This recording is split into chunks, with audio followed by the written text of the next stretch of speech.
नमस्कार। ज्योतिषराजको तर्फबाट सुरु गरिहालौँ अन्तिम राशि मीन राशिको बारेमा। यो वर्ष यहाँहरूको वार्षिक फल 2082 कस्तो रहनेछन्।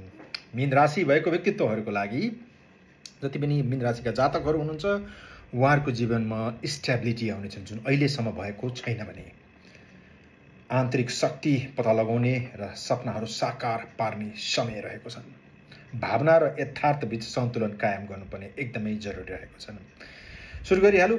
विवाह, प्रेम सम्बन्ध, शत्रु, मुद्दा, मामला, शिक्षा, अध्ययन, प्रतियोगिता, विदेश यात्रा, अवसर, स्वास्थ्य, धन, सम्पत्ति, पारिवारिक जीवन, व्यवसाय, जागिर, पदोन्नति, शुभ अशुभ महिना र शुभ अशुभ रङ र लकी नम्बर यो वर्षको लागि। सुरु गरौँ विदेश, सबभन्दा पहिले विवाहबाट।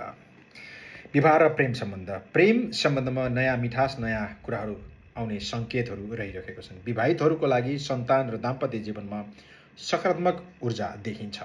विवाह गर्न चाहनेहरूको लागि यहाँहरूको लागि ज्येष्ठ महिना र माघ महिना शुभ मानिएको छन्। शत्रु, मुद्दा र मामला। कानुनी मामलामा ढिला सुस्ती भए पनि अनन्त तपाईँको विजय प्राप्त हुने योग पनि मैले देखिरहेको छु।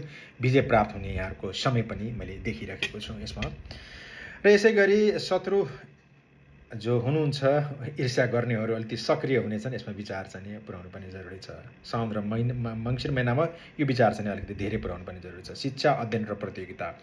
अध्ययनमा राम्रो कन्सन्ट्रेट भएर जाने योग देखिरहेको छु। विशेष गरी कला, साहित्य, मनोविज्ञानको अभ्यासको सम्बन्धीमा यो योग चाहिँ राम्रो छ।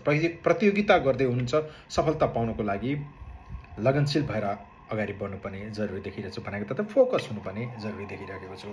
फागुन र चैत महिना पढाइको तयारीको लागि शुभ महिना रहेको छन्। विदेश यात्रा र अवसरको कुरा गरौँ। विदेश यात्रा र कामको प्रस्ताव आउन सक्छन् तपाईँहरूको लागि। तीर्थयात्रा र आध्यात्मिक यात्राको पनि यो वर्ष सम्भावना बढेर गएको छन्। पुष र माघ महिनाको लागि यात्रा शुभ मानिन्छ। स्वास्थ्यको लागि कुरा गरौँ।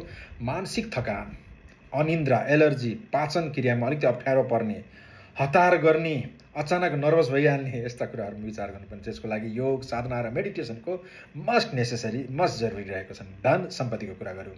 आयको स्रोत बढ्न सक्छ तर खर्च पनि उति नै मात्रामा भएर जाने योग देखिरहेको छु।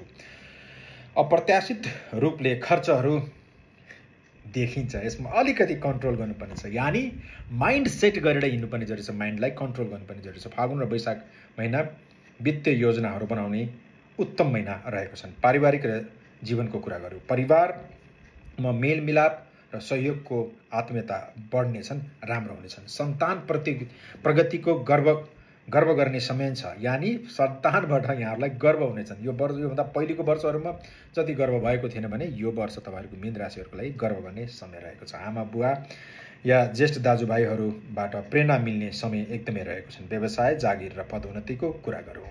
सेवा, परामर्श, अध्यापन र सामाजिक काममा सफलता मिल्नेछन्। जागिरको परिवर्तनको नयाँ सम्भावनाहरू देखिरहेको छ। माघ, फागुन र श्रावण महिना उत्कृष्ट महिना रहनेछन्। शुभ र अशुभ महिना।